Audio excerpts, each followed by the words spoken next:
Either that or I ended up, having an affair with them. So that's really what I would have loved to have seen. I would have loved to, although I have to say, well, even with the captain, he turned out to be a god of mine. That it was all a little skewed every time I had a friendship. I would have loved to have seen an equal footing friendship that, just didn't go anywhere, but just right there. And with a female, too. I would have liked that. Hi. Hi. I just have a question about the Bajoran clap that I've always seen you do. And I was wondering, who is it that came up with the idea? That was the writers. That was absolutely the writers, and it would cause much trouble if we were in a crowd scene and one person did it wrong. It was like, oh no, we have to do it all over again. It was just, that was an effort just to make it different. The prayer stance was mine, and it just felt right, and I just did it the first time they said, come up with a prayer stance. And it was like, this is what it is. And it's so funny in 10 seconds when a decision is made, and then that's the way it is for 7 years. It's amazing when that happens. How long did it take you to get used to doing this? Not that long. Not that long. It wasn't that hard. It made sense. It made sense for the way Bajorans, I thought it was good because, they were such a gentle people. It's a very gentle way to clap, and it made sense. Hello. Hi. Yeah, when I first started watching DS9, what I found was something that could have really hurt the series was the whole Bajoran mysticism, because it didn't really start out all that good, I thought. But a lot of people felt that way. But because I think they put it through you and really made Kira a very religious person, but also violent but religious. I'm very religious, but she kills people. But because I was wondering, not just on screen, but behind the scenes, how much do they decide to, okay, we have this Bajoran mysticism, it's not quite panning out, let's put it into Kira, and then we have Kira be this, for the viewer to understand, and so we really got into it, and then of course Avery had the, sort of the Jesus thing going, and then the whole thing forth with Kira looking at Cisco as, this religious figure, her commander, but also, I don't think it was mentioned yesterday, also your scenes with Louise Fletcher as Kai Wynn, and how basically everything came through you and Kai Wynn, you and Avery, and so behind the scenes and on screen, how that evolved, or the thing of dropping it, or? I think that they were really interested, the writers were really interested in the whole Bajoran, spiritual path for the show. And I don't think there was a decision to go, okay, this isn't working, let's give it to Nana. I think it was more like, this isn't working, so they edged away from it as soon as they knew that, They were finding their legs, and what worked and what didn't. And I have to give them credit for putting spirituality in a show at all. There's so little of it. And I don't see any reason that there shouldn't be. And, it's so truthful to have, a spiritual yet violent person, I mean, that's, we see today, the connection is there. It certainly is. So I don't think that was a stretch. But did people want to see it? Obviously not. Obviously not the Star Trek audience that was watching our show. And they responded and pulled way back on it after the start of the second season. You didn't really see too much of it anymore. Thanks. You're welcome. Hello. Hi, I just have one question about, not really, well actually I have two questions. One is about Kira, but one of them is really mostly about like the series and its ending. My first question was, I was wondering how you felt sort of about the Mirror Universe episodes, like the alternate and, a lot of those episodes. I had fun. Every time there was a Mirror Universe, I knew I was going to be dressed in rubber. I'd be kissing something. And, I'd basically have free reign to find, those were always a fine line. I tried to I had fun. My idea for that character was someone who seemed almost foolish and then was deadly. So that you'd almost be laughing at her and then it would be like, you'd wipe the smile off your face. That was the effect I wanted. Sometimes I got it, I think. Sometimes I went too far and she became like a caricature, but that's the beauty of being on something for 7 years. You get the luxury of failing, you know, and then you also get the luxury of doing some really interesting work instead of having it all be right here, you know. So that's when I saw Mirror Universe coming up. It was like, oh, okay, is it going to be? It's a really interesting couple of episodes. Yeah, it was.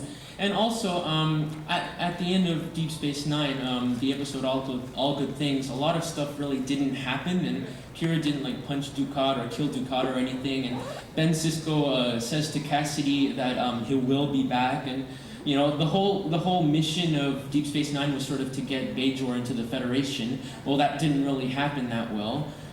So I was wondering if there are any plans for an upcoming new movie. I know, they certainly set it up as if there was going to be a continuation, didn't they? They didn't kill Dukat, really. Not in a satisfying, spiritual, eviscerating way.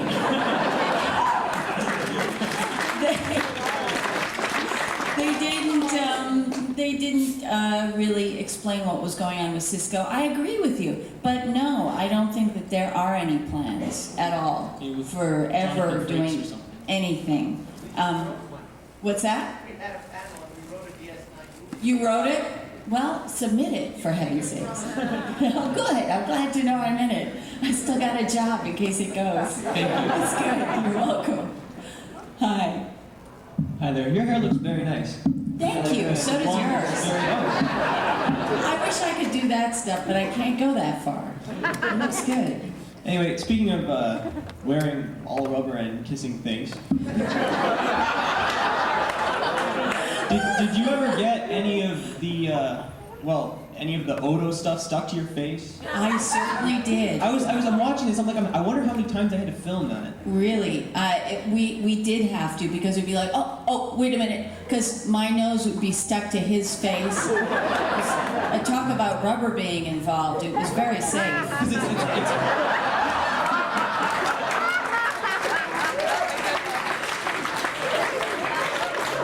Because it's rubber and paint, right? They paint over the rubber. That's right, and his face was sticky, and so was my nose. And so, yeah, we did have those problems.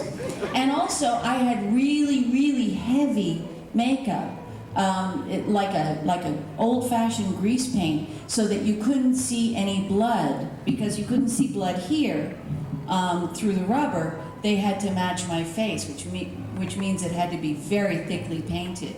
So, yeah, I stuck to things. From what I've read, you really, really care about your character like a whole lot. You seem to be more connected than some of the other actors might be to Kira. That I cared about my character? And Yeah. I wonder, I know you're a busy lady, but have you read or heard what's in the novels that have now taken place after the series has ended? I've looked at some of the novels, but I haven't read them, and not because I'm an avid reader. I love to read.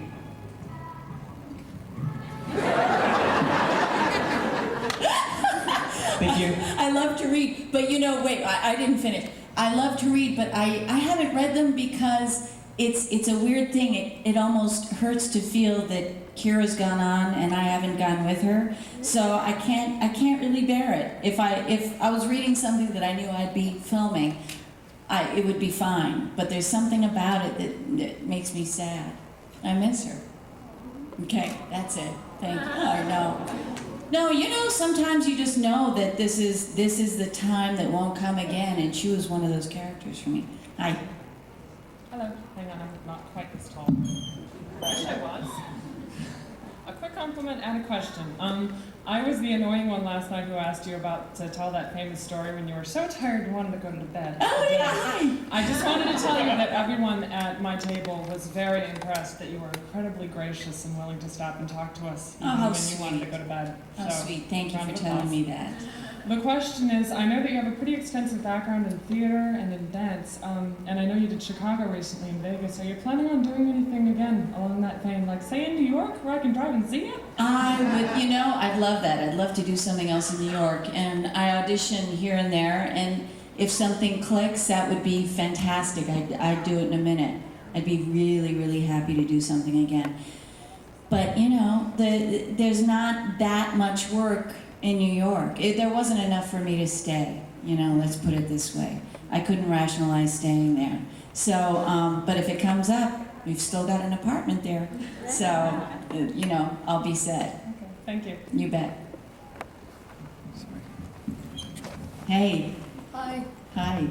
What episode of DS9 did you hate the most and why? I'll tell you what I hated the most. And it wasn't really, okay, I hated the Tribbles episode. And it was because they made me stay home. I was barely in it because I was pregnant. And they made me take a couple of days off. And I was stomping around.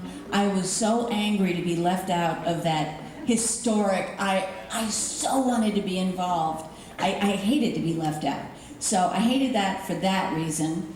And Heart of Stone, I despised for every reason. Hated it. I never saw it. I never watched it, and I've watched all the others. So that was just my most hated one.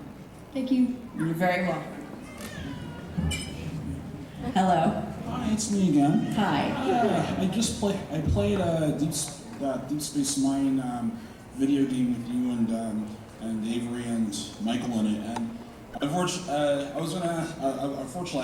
I still can't get through it. I tried to put a code in to make myself invincible so I could get through it with you, but it still didn't work. Anyway, I was going to ask you, how did it feel playing being a video game character?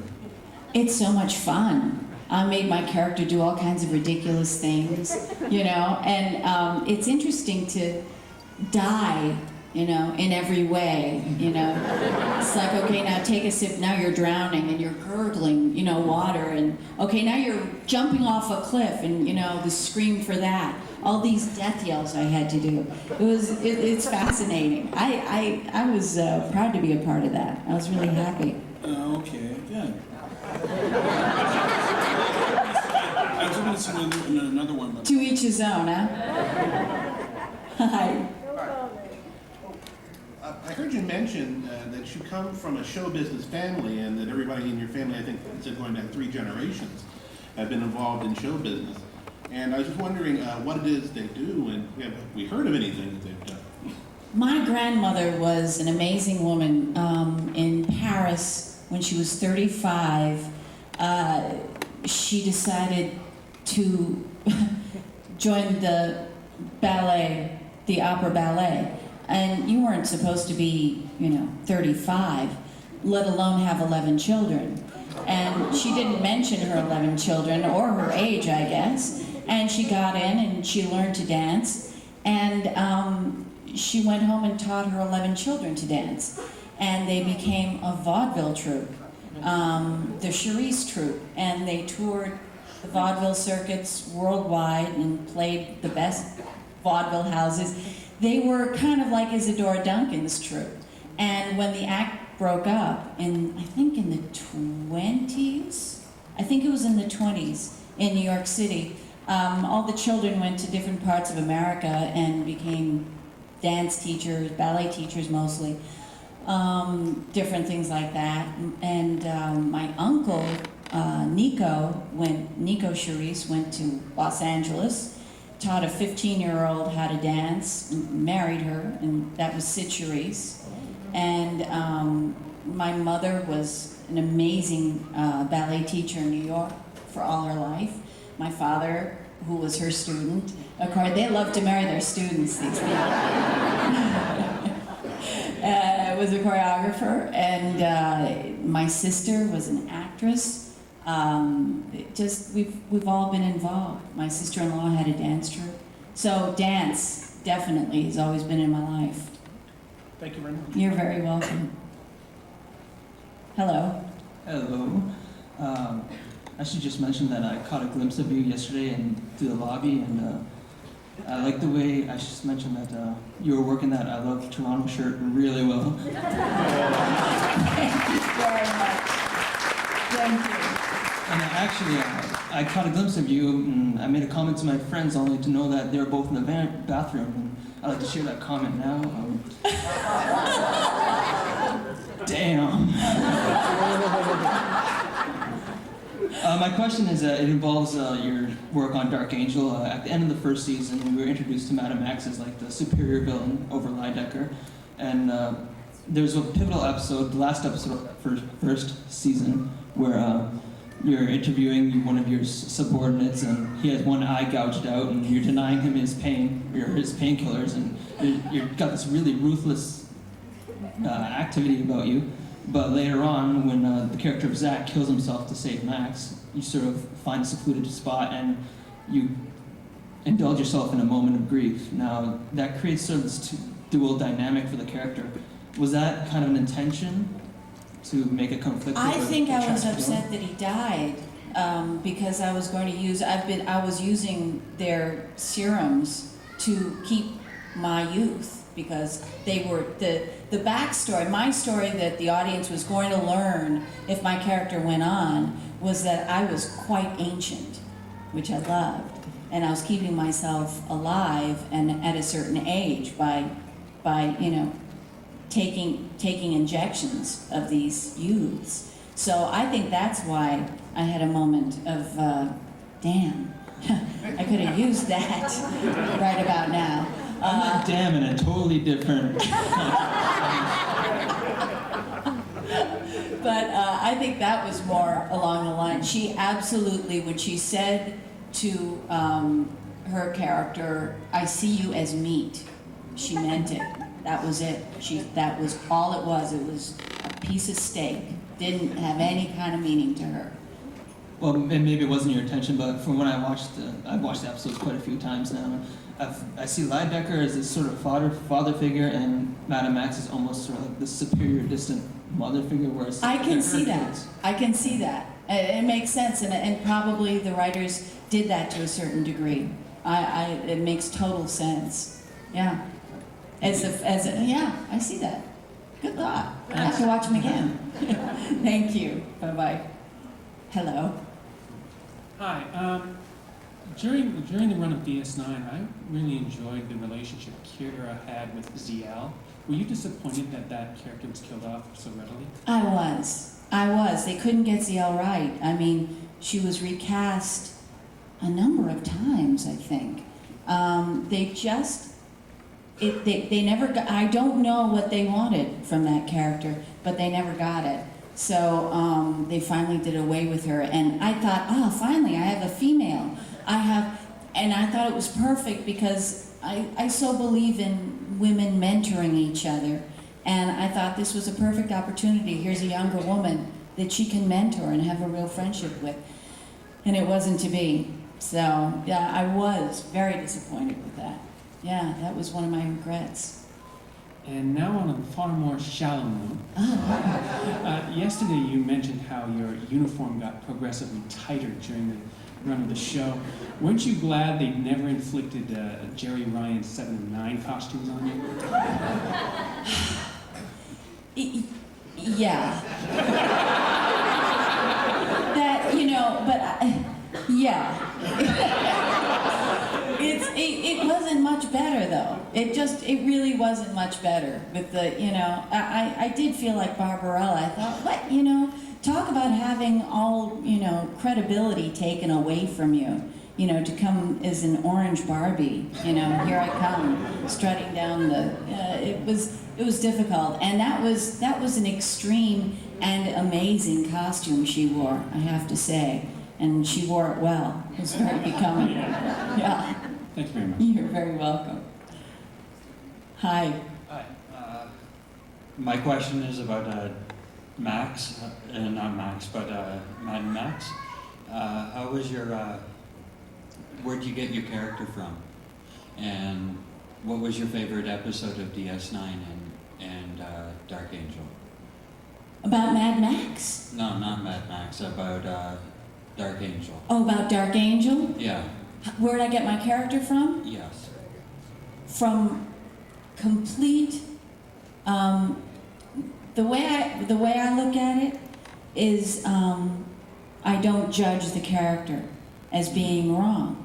I take it that what she says is absolutely right. Mhm. And when she says something like, this thing is a piece of meat, I have to believe that as well, Mhm. that she's absolutely right about it. I'm talking to, a walking hamburger. What do you want from me? That attitude, and then that flips me in. As soon as I accept everything that she feels, it flips me into the right place Mhm. to be able to do all of it. And that's fun, because you get into a groove, and whatever they throw at you, you know right away how you feel about it. Mhm. You know what you think. My other question, it wasn't a really question, it was a two-parter, but what was your favorite episode of DS9 and Dark Angel? I didn't really have one of Dark Angel. It was too quick, I can't really say that I could watch and choose which one I like the best. I would say that my second season on Dark Angel would have been my favorite, you know what I mean? Mhm. Once I got into it. But I have the same boring answer always for Deep Space Nine, and that's Duet. I love that show. I thought that the writers and the acting, everybody came together, and with no money, because it was done on a shoestring, as far as the TV show is concerned, and especially as far as the DS9 episode is concerned. And we did something really interesting. Yeah, Yeah. thank you. You're very welcome. Hello. You're all so polite here. You really are. It's so nice. Hello. Hi. One of my favorite episodes from Deep Space Nine is Far Beyond the Stars, and I wondered if you guys knew what a great episode you were doing when you actually made it. How? Say that How again? great the episode was when you actually made it. Yeah, we had a feeling because of Avery's performance while he was doing it. It was something that, when you're in the presence of someone doing that kind of work, you get it. You know that this is going to be something that the camera can't help but pick up that it's something amazing. So yeah, and that's one I think that should have. Good question. Hi. Hi. Just a quick observation and question. You're incredibly attractive and sensitive and genuinely kind person, and that's the first impression I got when I met you. Thank you. Thank you. The question I have is, with that kind of personality, how do you play those parts when you have to play the dark side? It's like having met you, I think, how can she play that? The dark side when she's so, as sweet as she is pretty. Well, thank you so much. But I think that's what's particularly chilling, because if I make no judgment of what this person is saying, I don't have to put any evil spin, and that is what's so freaky and horrible. The things that Madam X could say, and say it without any apology. It's like, I'm not saying anything weird, you're a freak. That's, I think that's worse than someone who could, be nasty about it, Yeah. And I think that's why I get hired to do those roles very often.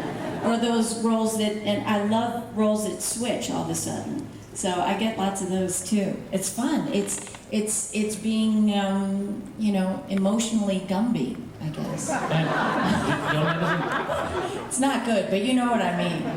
The only thing I want to ask is say that I hope sometime before the end of this weekend I get a chance to have a close-up photo with you to take back and share this memory with my wife, who's at the table right now while I'm here. She was gracious enough to let me go. Oh, well, let's make sure that happens, Thank okay? Let's make sure that happens. Hi. I want to know what the hardest episode to shoot was. What script did you guys just want to tear to little pieces and burn and forget? Well, Heart of Stone for me. I hated that episode. Did I mention that I hated that episode? So many reasons that I can't even go into them, but one was I hated the design of the damn thing. I was supposed to be turning to stone, but you know, not into Mount Everest. Why did I suddenly look like a mountain? You know, when I read it, I thought, oh, this is great. You know, she's slowly, and I can understand the mythology that, you know, but I ended up looking like, you know, it just made me angry because it didn't have to be that way. And, you know, I had to be screwed into the floor and left that way.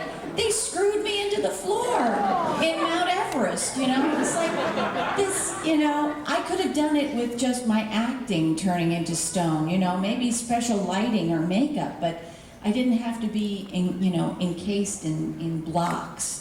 So that was one thing, and that was really painful. Oh, and the director would come up to me and say things like, here I am, slowly being, and you know, it's encroaching and it's getting up to here, and he goes, you're grimacing, and it looks ugly. Oh, I'm sorry. I should look glamorous while I'm being turned to stone. I hated those kinds of comments. It would infuriate me. One director once said, you know, directing you is like trying to control a mad pack of dogs. And I knew what he meant. I mean, here's the thing. The way I was like Kira with the directors. I didn't exactly leap out and go, oh, so what do you want? You know, it was like, what? No, I'm not gonna look, what? You want me to look pretty? No, okay? And he was like, oh, okay, all right. And they were all kind of, I was in my major Kira state at that time, you know, which was, yeah, she was a little harsh sometimes. But that was the one I hated. And also, although it was a blast to do, the James Bond episode. Long hours. We put in really long hours. And it was totally worth it. And I wish we'd done more of them. But that was hard. That was a hard one as well. Hi. Hello.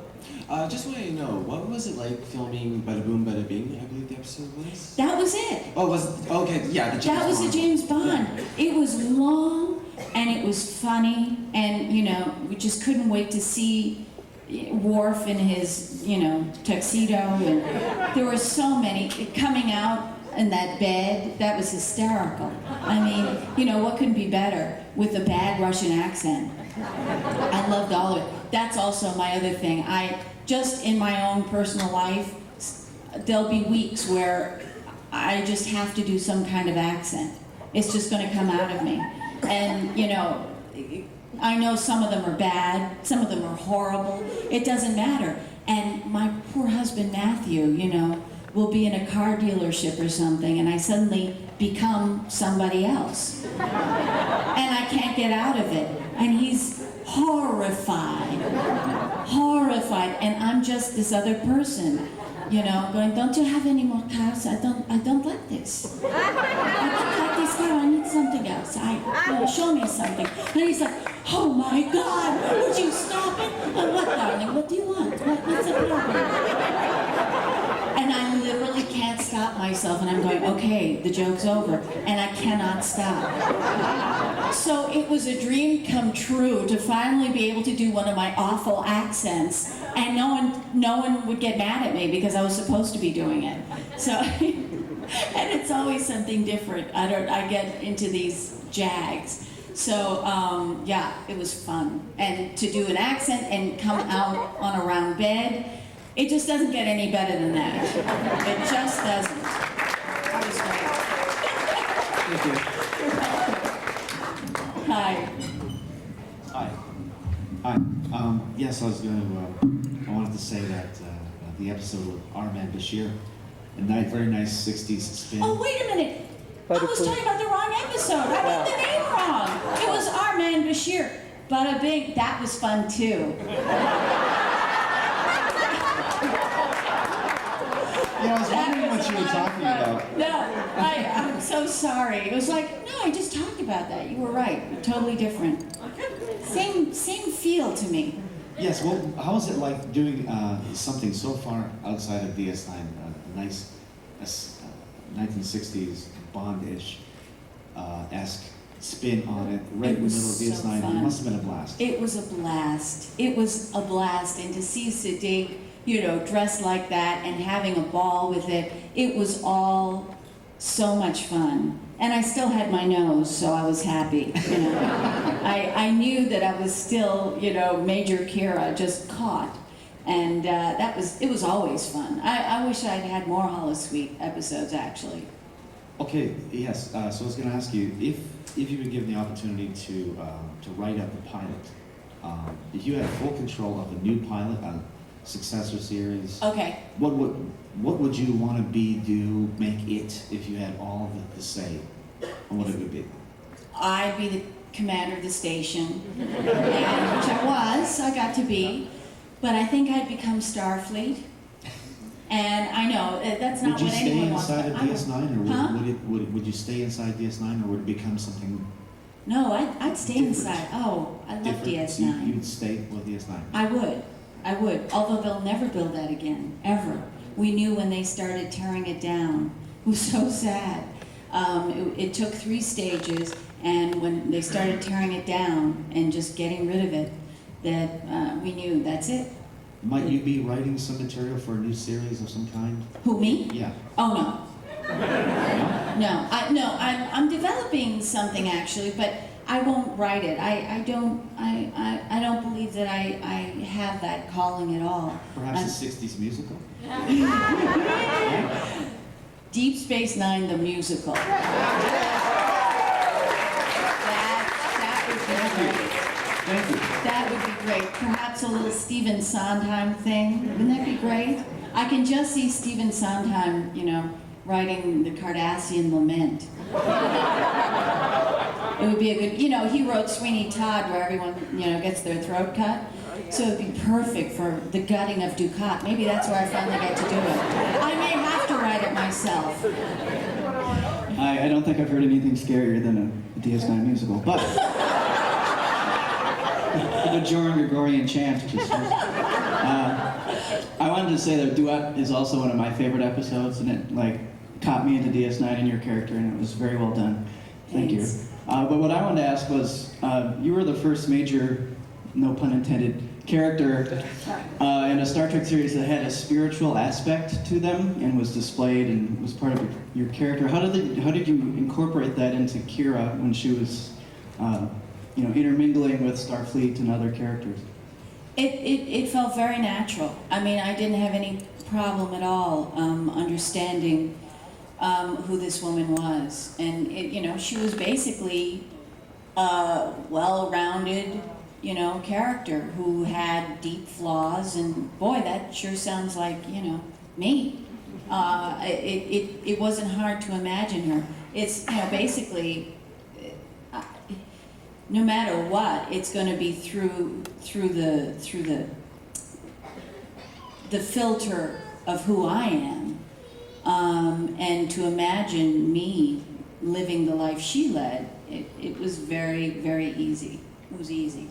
Did that come into play like when you were dealing with Vedic Win, like the opposite of your, like the same religion or something like that? Yeah, I thought that was really interesting. You know, that they made the religious figures pretty corrupt. You know. Well, they have a lot to base that on. Yeah, unfortunately, yes.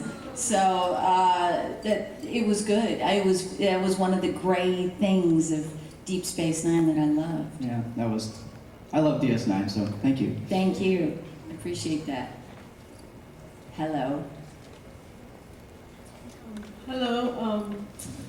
My favorite part of Deep Space Nine is sort of the ups and downs between Gul Dukat and Major Kira, and I want to know how you felt about just the ups and downs, because sometimes she's like helping him out with his daughter, and sometimes she's trying to kill him. And I wanted to know if you and the other actor who played Gul Dukat had fun just doing those kind of things. It was fun to watch. Yeah, we did. I can't say I was too nice to him. As I said yesterday, he'd be in makeup before I was. So, you know, he'd say hi, and he'd be Gul Dukat already. He wasn't Mark Alimo anymore, and it was like, excuse me, back off. You know, even getting a cup of coffee I didn't want to talk to him. And which, you know, helps because it kind of makes it seamless. It's always great when you're not behaving one way when the cameras are off and then dramatically another, you know, so that there's a leap. It's just, then the cameras being on doesn't mean too much, you know? But we did have fun with some scenes. But it was really important to me that I never crossed a certain line because he was, you know, he was an evil man. And I couldn't see her forgiving him. I just didn't see it happening to the point where they could have a friendship or anything like that. And Mark always wanted it.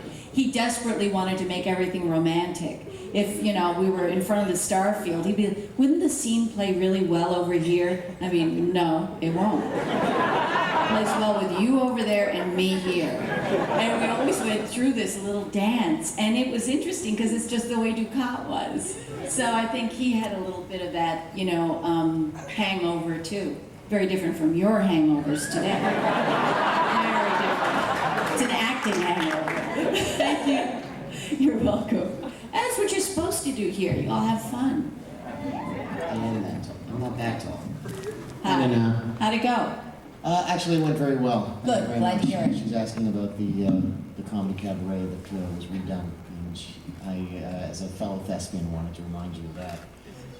As someone who thought you were an acting coach of mine said that telling someone that they do interesting work is about the best compliment they could receive. And as far back 20 years ago when you did an episode of Night Court, I don't know if you remember that. Oh, yes, I do. You were absolutely wonderful. and interesting. Thank you.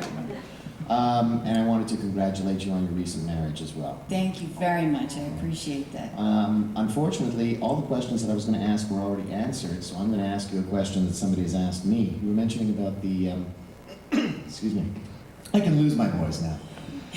You were mentioning about the makeup that sometimes you had problems with, and the fact that when you saw Mark Alimo that you had the creepy feeling.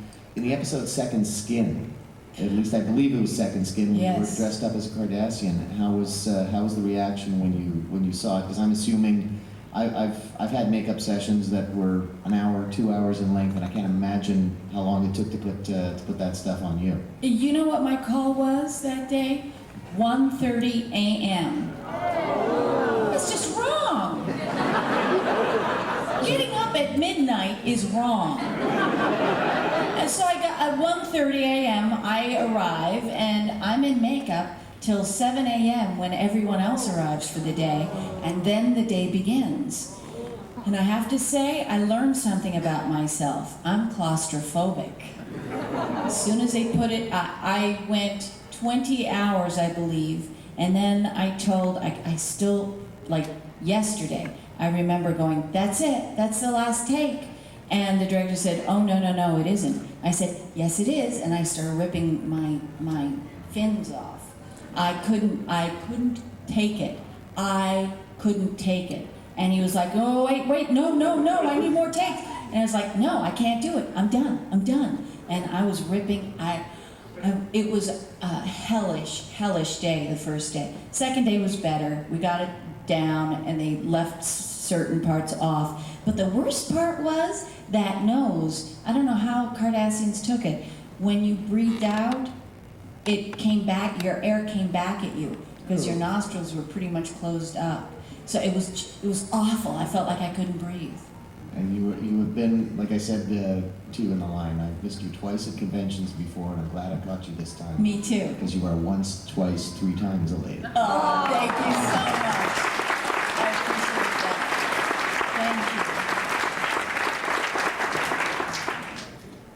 I was just wondering if during the audition you tried to do anything in particular, or what you tried to do for DS9 to get the role. You know what I tried to do? I tried to be, very often in auditions in Los Angeles, there's this fake, let's all relax period, because they're trying to put the actor at ease. So they're saying, hi, how are you? What's going on? Yeah, everything's nice. And the actor's trying to show that they're a really nice person. And, please hire me. And, I can be humorous too. And, oh, yes. And how are your children? You have children, right? Everyone's being like that. And, thank you. And I tried to be Major Kira from the moment I kicked the door open. And that's exactly how I did it. I got Doc Marten boots and this kind of ugly plain khaki green shift, and I kicked the door open and I said my first line and they were like, okay. And I think it was Ira Stephen Bear was in there and I was yelling at him because I was yelling at Ducat in the pilot. And I finished and I left. And they were like, I didn't say word one to them. And it felt really right. It felt right to be Major Kira the whole time. And I got the call, can you come and abuse Paramount like that? And that's exactly what I did. That is exactly what I did. And it worked. It was just 2 auditions and that was it. And it was really short. A lot of actors had to come back and come back and come back. And it was a very easy decision that I was Major Kira because I decided that was it. It was me. So that's how I got it. Does anyone else have a question? Any last question? You're very welcome. Any last question? No? Yes. What was it like working with James Darren? James Darren is a gorgeous, wonderful man, and I can only imagine he's a great director as well. I've never seen anyone so calm or so kind and down to earth, and I was really glad that our show got him going again. That was very neat, and he was genuinely happy to be there. The guests that were happy to be there were my favorites. The ones who wanted to take shortcuts or go, well, what's the difference? That was the wrong thing to say on a Deep Space Nine set. What's the difference? Are you kidding? We have people watching who know the difference, and they just had to learn, and it was a lot for them to pick up, in the period of 6, 7, 8 days. But we corralled them for the most part, but James Darren was one of my favorites. And I have to say, do you have a question? Yeah, take 2 more questions and then that's it. It's just a really, really quick one. Yeah, go ahead. Invariably, actors take something of themselves and put it into the character before they start the series and then come away with something of the character in their own personality afterwards. That's absolutely true. What did you bring from Nana to Major Kira, and what did Nerys give to you? I'd say I brought my vulnerability in the sense of being open to realizing I'm wrong, being ready to hear it. And she took me by the hand so often during those 7 years, I can't really tell, what happened, except that I became much more confrontational. And that was a good thing. That was a very good thing. And confrontational, by the way, with myself as well. Not letting myself get away with things that I think I would have before. Not turning away from certain facts. Thank you very much. You're very welcome. And I'll take your question. Hi again. Hi. Jumping back to your audition, you said you went in, you kicked the door open. How do you think that affected the other people auditioning in the room? They're not in the room. Well, but they're in the waiting room. In the waiting room, I have a feeling they said, "Oh crap," because you can always feel it when someone's on the beam and got it. And there was no doubt that it was mine, I could look around. Actors try to psych themselves out, psych each other out very often in the waiting room. It's, you know, they do all kinds of tricks, all psychological tricks to throw an actor and make them go, oh my God, you know, she's got a better chance than I do, and all this stuff. And I just sat there, hi, how you doing? It's like, I'm just waiting. And I didn't do any small talk with them. I wasn't interested. Major Kira wasn't interested. Major Kira didn't do her hair or really care about how she sat or anything. So it was easy. It was really easy and fun, and yes, I think probably daunting to the other Kiras who were there. Unfortunately, you're very welcome, and thank you. I so enjoyed these questions. I love talking to you. I love Toronto.